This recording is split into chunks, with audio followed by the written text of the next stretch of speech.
दोस्तों, आज पुनः मैं अपने जीवन के एक संस्मरण को लेकर आपके समक्ष उपस्थित हुआ हूँ।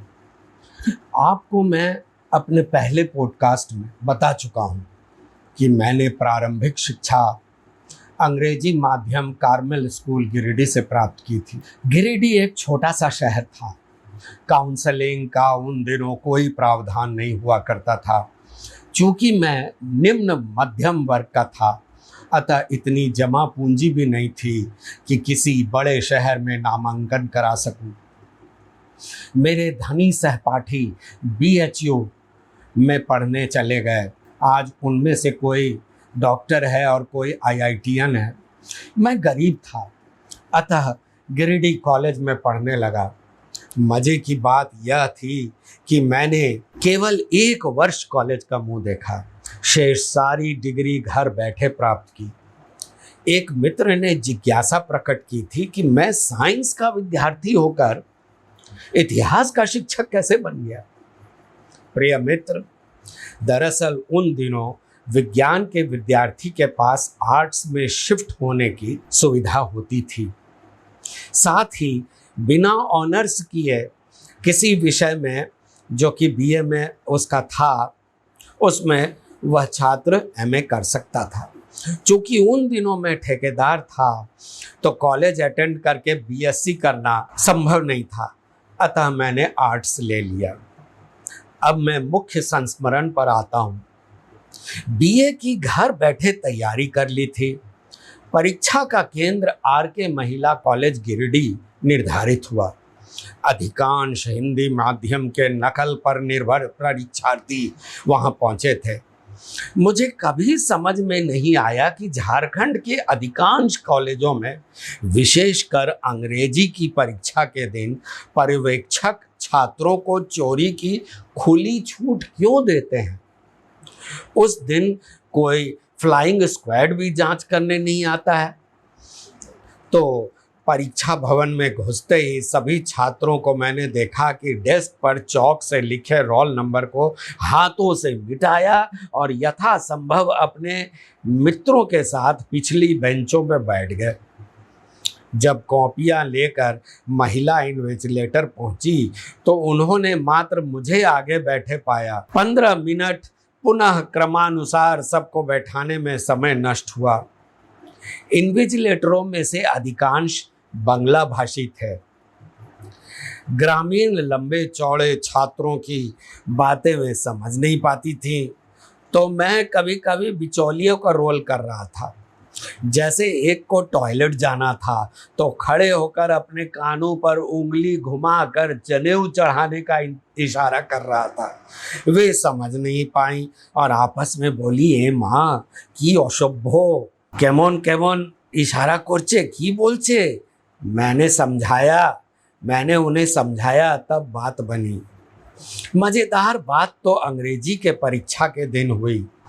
मैं आराम से परीक्षा दे रहा था। मेरे सामने बैठा एक लंबा चौड़ा छात्र मुझसे पीछे घूमकर धमकाने के स्वर में बोला, नहीं दिखाओगे ना।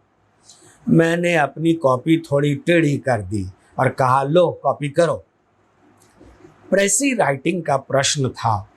बार बार तंग करने लगा, ई का लिखा है, ई का लिखा है। मैंने कहा, चुपचाप कॉपी करो, मैं डिक्टेट नहीं कराऊंगा। उसने जब कॉपी कर लिया तो मैंने अपना उत्तर कैंसिल कर पुनः बदले अंदाज में उत्तर लिख लिया। अब उसने जब घूम के देखा तो मुझसे पूछा, काहे काटा। गलत था।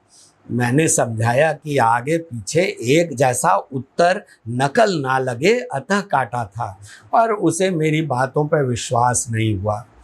अब कुछ छात्र टॉयलेट के बहाने बाहर निकले और ढेले में प्रश्न पत्र को बांधकर कॉलेज के पिछवाड़े कैंपस के बाहर फेंक दिया।